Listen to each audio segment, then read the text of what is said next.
welcome to episode 56 of Board Game Blitz, a proud member of the Dice Tower Network and a podcast about all things board games that you can listen to in less time than it takes to count how many projects you've backed on Kickstarter. Or wait, maybe that's just me. Board Game Blitz is sponsored by Grey Fox Games. This week, we're revisiting and expanding on our original discussion about Kickstarter games. First, we discuss a couple of games we've played recently, like 1834, Southern Pacific, Ganz, schön, and the Amber Mines expansion for Near and Far. Then, we talk about how Kickstarter games have seemingly taken over the hobby we know and love, and whether we think that's a good or bad thing. Finally, we wrap things up with a look at the etymology of the word turn. And now, here are your hosts, Ambie and Crystal. As we mentioned in our last episode, we are running a contest to celebrate the fact that we now have 3,000 followers on Twitter. So if you happened to miss the last episode, or you just haven't entered yet, all you have to do is tweet at us on Twitter using the hashtag Blitz3000 and tell us one of your favorite games that happened to show up in one of our top 100 lists over on YouTube. So we're making you do a little bit of work for this one, but it's honestly because we want to see what games you love that we also love. So tweet at us with the name of the game, whose list it showed up on and in what place, and why you love it, and make sure that you include that hashtag Blitz3000.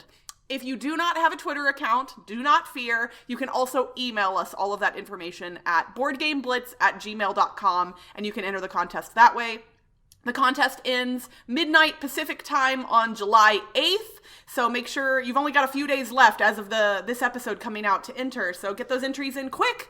The winner will be getting a really awesome prize from our sponsor, Grey Fox Games. You get to choose what prize you want. You'll either get a copy of Rising 5, Runes of Asteros, a copy of Champions of Midgard, or a bundle that includes both Multi-Universum and Super Hot. So make sure that you tweet Grey Fox Games and thank them for sponsoring us and this contest.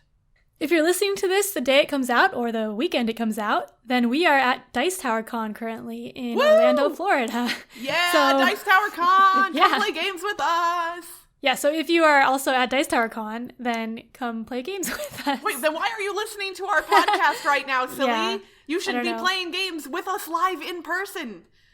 Yes, you should. And if you're not at Dice Tower Con, oh no, no shame. And if you're not at Dice Tower Con, that's cool too, because you know what? Traveling to conventions is expensive and it takes up time. So if you're not, don't feel bad. It's okay. You can play with us some other time. We go to other places and you go to other places probably. So, but yeah, come play games with us if you're at Dice Tower Con. Come say hi. Please do not be afraid to come up to us. Some people will be like, oh, I saw you, but I was too scared to say hi. And that's silly. We like saying hi to people. So come say hi to us. Yep.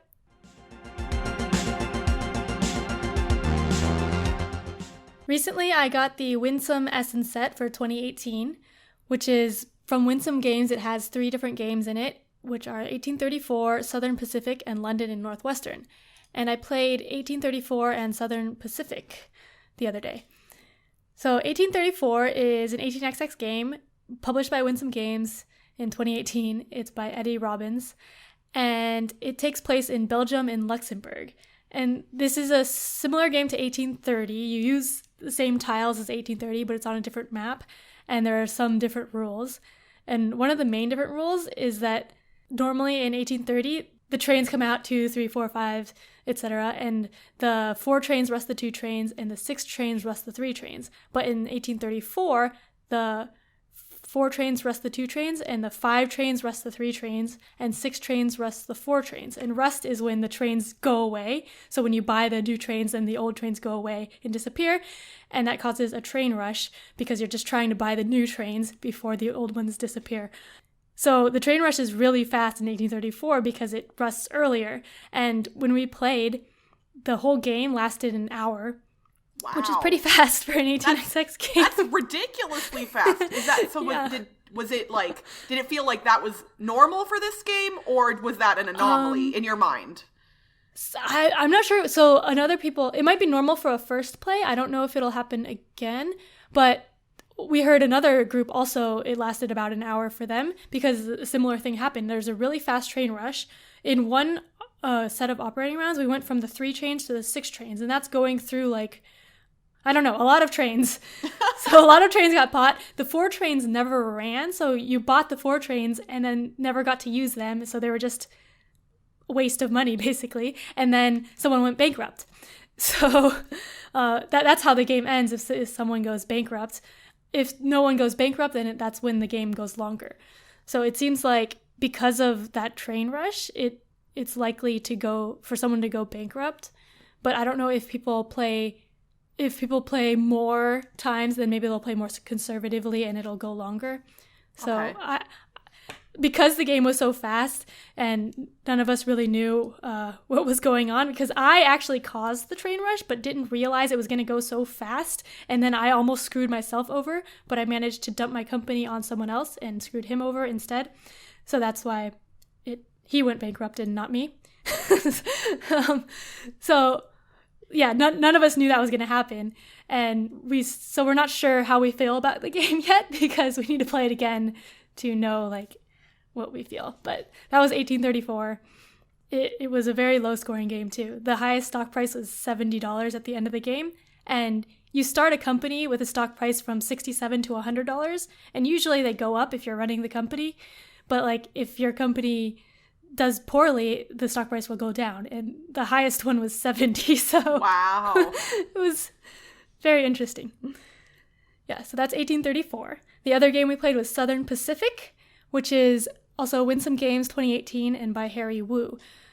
So in Southern Pacific, it's a train game where you're auctioning off shares, and if you're the president, you can lay track, which are little cubes on this map, and the company will get more value if it hits cities. But then if other companies reach the same city, then the value of the city goes down.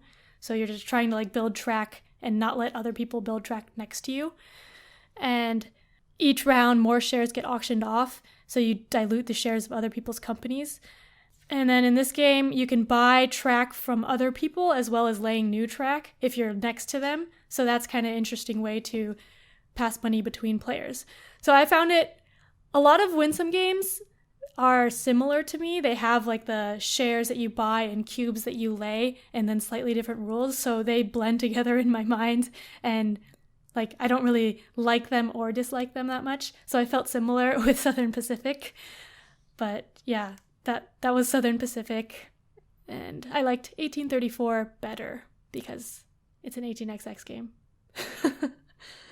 As I previously mentioned, I placed an order from Amazon.de, which is the German Amazon, a few weeks ago, and got some games in the mail that I'd been wanting to try. And one of the ones that I got and have now played is the Kennerspiel nominated game Ganz, schön, clever, which is published in 2018 by Schmidt Spiele. And it's nominated for the Kennerspiel, so I was very interested. I tend to generally like the games that the Spiel Committee nominates. I don't know, I mean, not always, but most of the time. This is a roll and write game, but it's pretty difficult to describe in an audio format in a way that I think would be even remotely understandable. And when you look at the player sheets for this game, they're kind of confusing. There's a lot of different blocks of color and lots of different types of things that you can mark off. I'm not really going to explain how the mechanics work, but like a lot of other roll and write games, you get to do some very cool stuff on your turn, and you also get to do a little bit on other people's turns. So you're engaged all the way through, no matter how many players are playing. And what's neat about this game is when you are marking things off in different areas of your sheet, it will give you ways to mark off other areas of your sheet. So often, especially toward the end of the game, you're setting off these chain reactions where you'll mark something that will allow you to mark something else that will allow you to mark something else. And because of that chain reaction, it actually does, at least for me, make me feel very clever while I'm playing it. And it's funny that the name of the game is what it is. There's really no theme here at all, like most roll and write games, but I think it's a lot of fun, and it's I don't know if it's available still on Amazon.de. I think it's been a little bit harder to get a hold of because of the award nomination, but I've heard rumors that that some publisher is picking it up and bringing it to the States, but that has not been announced yet to my knowledge. And I don't actually know who it is. I'm not like being coy, but I've heard that someone is picking it up and will be announcing that that is happening probably at Gen Con, I'm guessing, but I don't know for sure. So right now it's not available in the States, but I'm guessing it will be soon because it's really fun. So I highly recommend Ganz, schön, clever.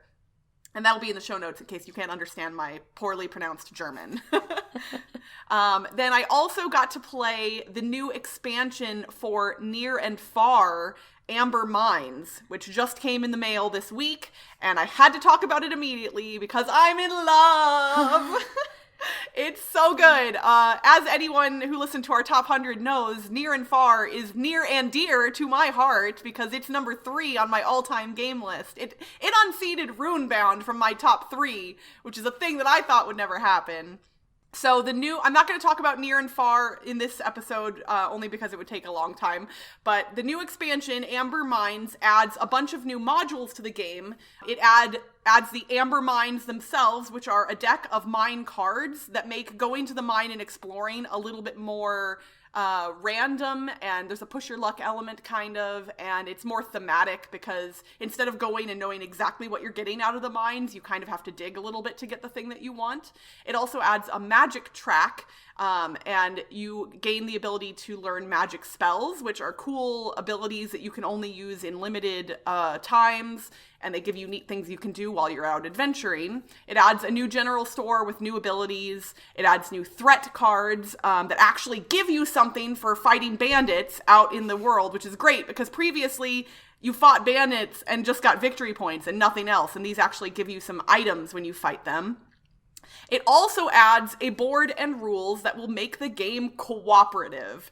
This has pushed Near and Far to its limit for me. I am so in love because the only thing about Near and Far that I really wasn't like 100% keen on was the fact that it was competitive. Like an adventure game to me, similarly to Runebound, feels better when it's cooperative. So it is now. It can be. And it's great. I played it 2-player. I actually streamed it on the Board Game Blitz Twitch channel. As you're listening to this, it will have been a couple of weeks ago. My friend Kathy and I, who played through the base game campaign together, played the cooperative mode 2-player and had a blast with it. And we won, which we didn't think we were going to. So that was fun. I love this expansion. If you like Near and Far, you should 100% get this expansion because it doesn't make the game any more complex. It just adds a bunch of cool stuff. And the modules are all interchangeable. You don't have to use all of the modules while you're playing the game. And the modules, I think not all of them work with all of the modes. Like I think some don't work with arcade mode or things like, or the character campaigns.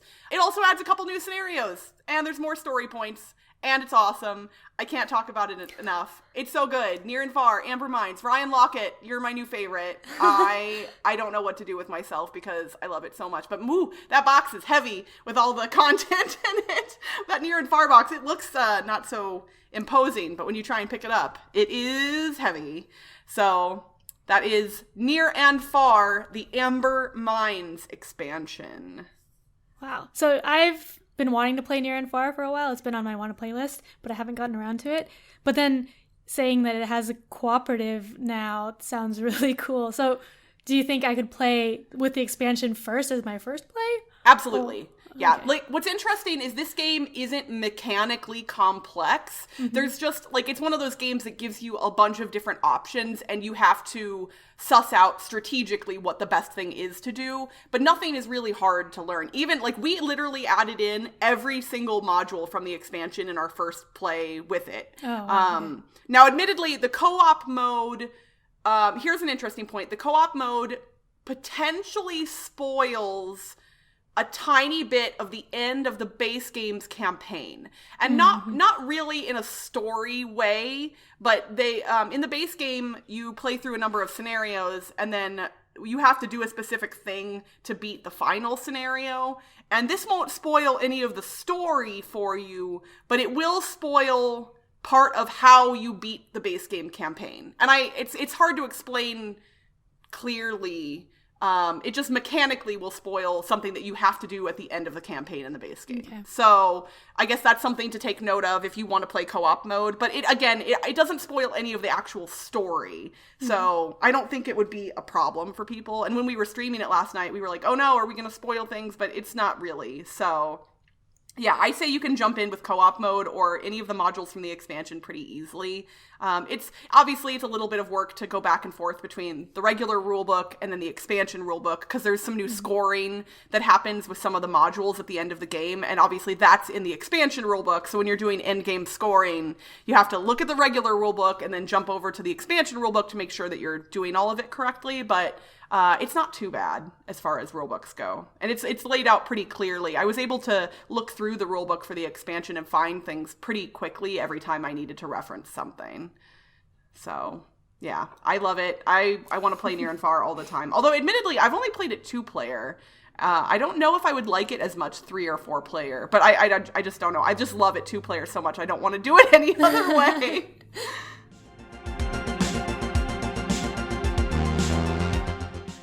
Since all of our episodes are 30 minutes or less, we don't always get to expand completely on the topics that we talk about. Although I do think we do a good job of fitting in some really good discussions into a short period of time. Not to toot our own horns or anything. But back in episode 25, we had an episode called Kickstarting the Habit, where we talked about Kickstarters and how our experience with Kickstarters and board games had been, and how our thoughts in general about how Kickstarter was affecting the hobby. And we wanted to revisit that because it kind of feels like Kickstarter is not going anywhere anytime soon when it comes to the board game world. Would you agree with that, Ambie? It's going up. Yeah. Oh yeah, that's, you know what, that's true. It's definitely, it's not going away. It's going up and up and up, and it doesn't seem like it's going to slow down anytime soon. Yeah. It's very big. I am definitely part of that problem because back in episode 25, I pointed out that I had backed 30 board game related projects at that point. And I'm now up to 55. We won't say how long ago episode 25 was. People can do the math, but needless to say, I got my Super Backer badge on Kickstarter a couple of months ago, mostly because of board games, and I'm just a sucker for it. I think I've gotten smarter about the games I'm backing, though, because I'm often backing expansions to games that I already have, or games that I've already played, either like a demo copy or something else, or that I know more about. I'm not backing things sight unseen as much anymore. Except for with things like Fireball Island, which I could not resist. So. But then with the Kickstarter games you've been getting, have you been playing them? Yes, more so than in my early days of Kickstarter. Often, if I get a Kickstarter game, I'm getting it to the table, like, almost immediately. Although, there's one notable exception to that. So, I still haven't played Gloomhaven.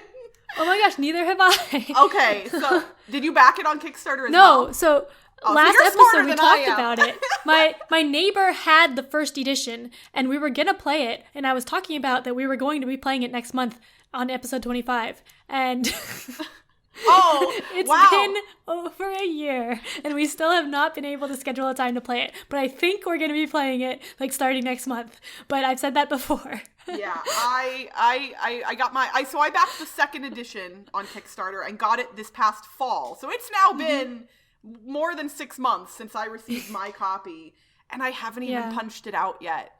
And that, honestly, and you don't like doing that. I don't like punching games, so that's what's partially stopping me. Okay, here's the deal, because I think I'm gonna play Gloomhaven solo when I do play it, and if the game were in its box, punched out and organized and ready to go, and all I had to do was just learn the rules, I think I would do it.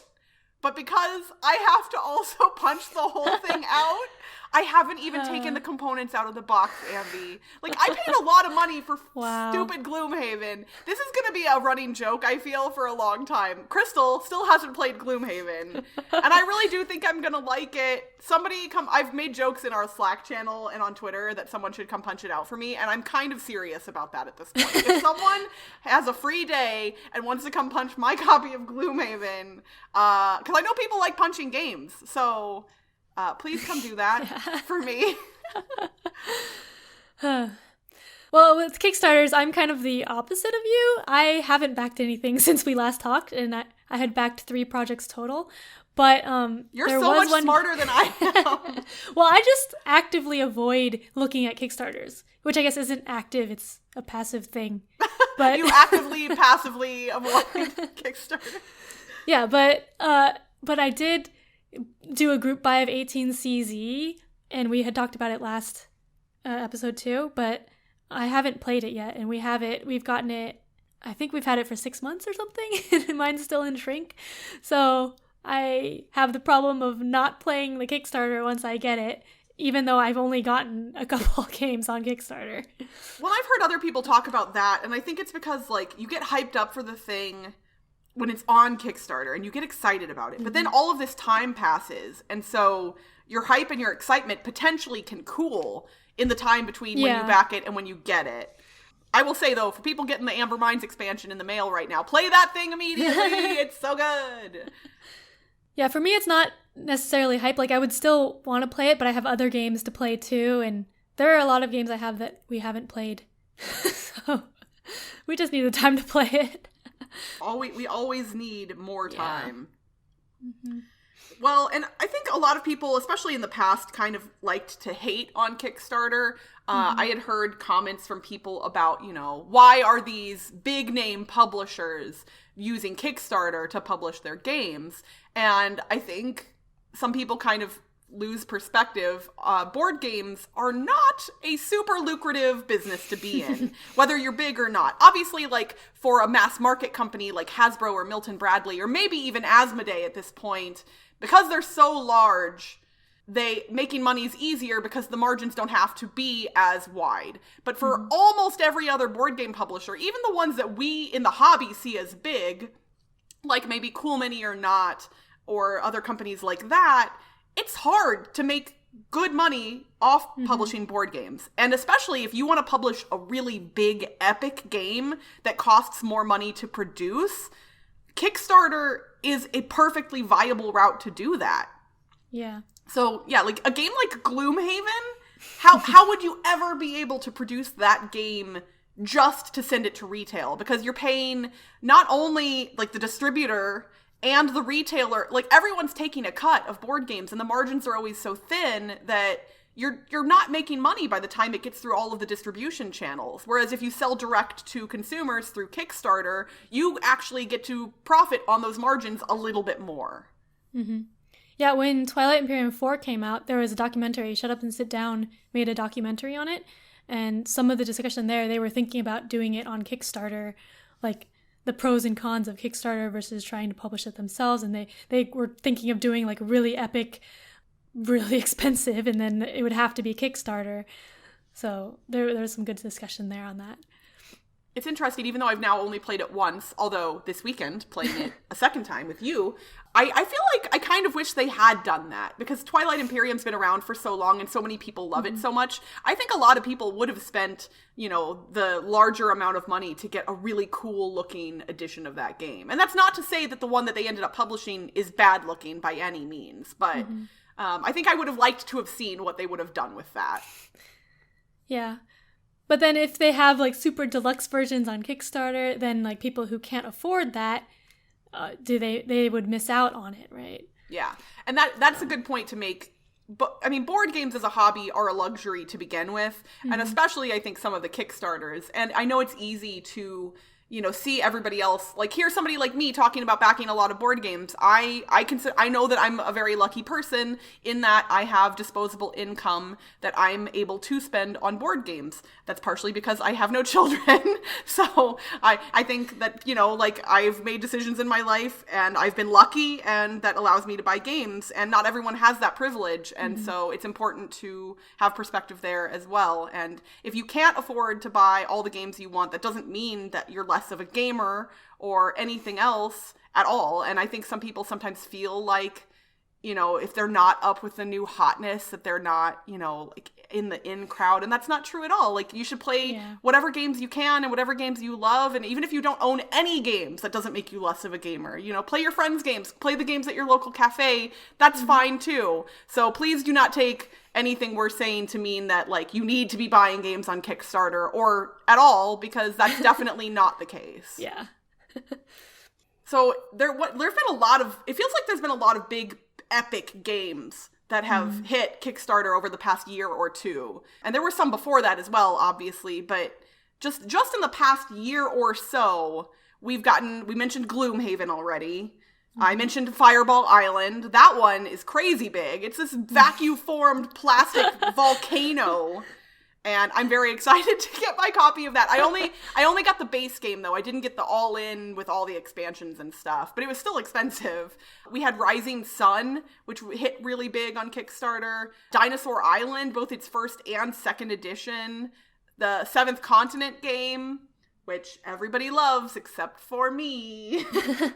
That one also had 2 editions, right? Yes. Also, it was kickstarted originally. I want to say, I'm going to get the year wrong, but it was like 2014 or 2015 is when the campaign was run. And then it took like 2 or 3 years for the first edition to come out. And then it blew up like crazy. And then the second campaign like made a lot of money. I backed it for $1 just so I could follow along because I am curious like that.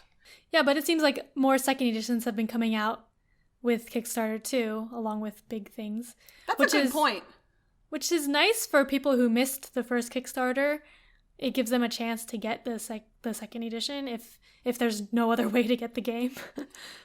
And it's funny because even people who are really connected and active in online board game communities and social media, occasionally something can just slip past your radar. Yeah. I was actually talking to someone just the other day. I posted a picture of my Amber Mines expansion and someone went, wait, Near and Far has an expansion? Like they didn't know. And that's completely reasonable. And I know some people like to get angry when publishers decide to offer Kickstarter exclusives a second or even maybe third time.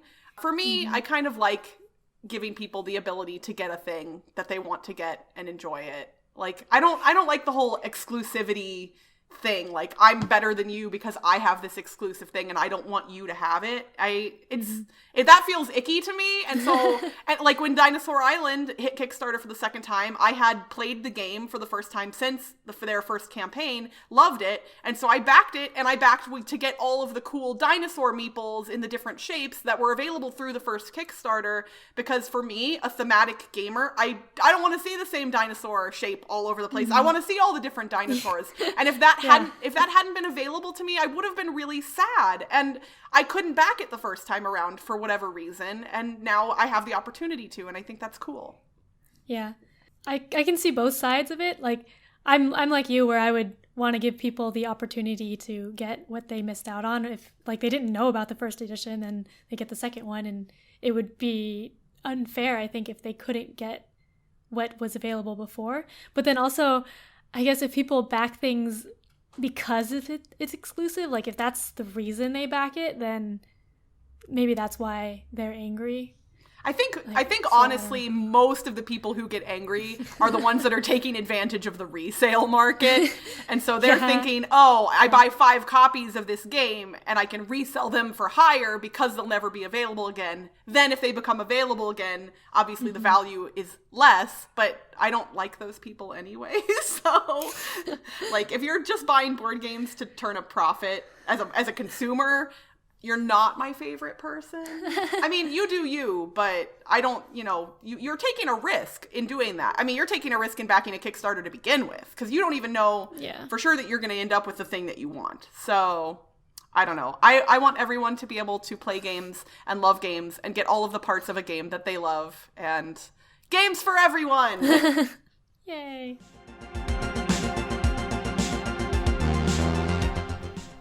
For this week's etymology segment, we're going to look at the origins of the word turn in its noun form. The English word turn, meaning action of rotating, came into use in the 13th century and stemmed from the Anglo-French word tourne, the Old French tourne and tour, and the Latin tornus, which literally meant a turning lathe. It can also be traced back to the words connected to the verb form of the word turn, including the Old English turnian, meaning to rotate or revolve, and the Old French tourner, which meant to turn away or around, to draw aside, to transform or change, or to turn on a lathe. We in the board game world primarily use the word turn to indicate when it is a specific player's time to complete actions, but the word wasn't used to mean an individual's time for action until the late 14th century. While you're waiting for your turn in the next game you're playing, feel free to enlighten your friends with the background of the word turn to help pass the time. And that's it for this week's Board Game Blitz. Visit our website, boardgameblitz.com, for video and blog content, as well as to get links to all our social media pages, including our Facebook, Twitter, Instagram, and Board Game Geek Guild. This episode was sponsored by Grey Fox Games. If you're looking for an interesting and strategic game about Mars, but don't have hours to play and only have a pocket to carry it in, you're in luck. The new edition of Pocket Mars is releasing at Gen Con 2018 in August. Grey Fox Games. Quality games cleverly crafted. If you're enjoying the podcast and want to show us a little love, you can become a patron for as little as $1 a month. Just head to patreon.com/boardgameblitz. Our patrons get a lot of benefits, including access to our private Slack channel where you can chat with us directly anytime. Our theme song was composed by Andrew Morrow. Technical support provided by Toby Mao. Board Game Blitz is a proud member of the Dice Tower Network. Check out the other shows in the network by visiting dicetowernetwork.com. Until next time, fun some board games for me in the name of Blitz. Bye, everyone! Bye!